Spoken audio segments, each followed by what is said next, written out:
الجامعه بتقول انا خريجيني معاهم شهادات دوليه، واصحاب الاعمال بيقولوا الخريجين مش جاهزين للشغل. تفتكر مين اللي غلطان؟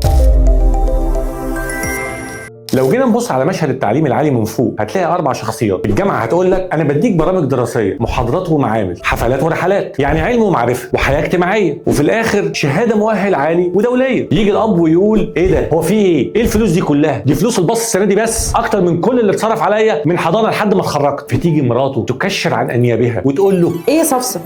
هما دول مش ولادك وشايلين اسمك؟ انت عايز تفضحنا في العيله ولا ايه؟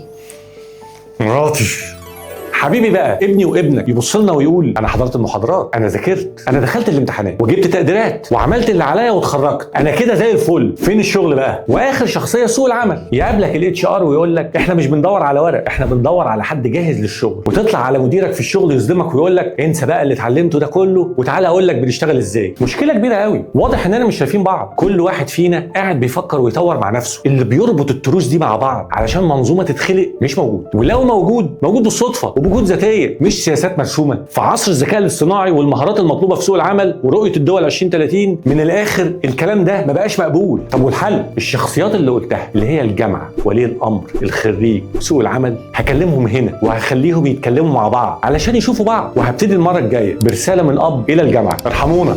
انا مصطفى بالسعود ودي كانت في 60 ثانيه. استنوني الحلقه الجايه. سلام.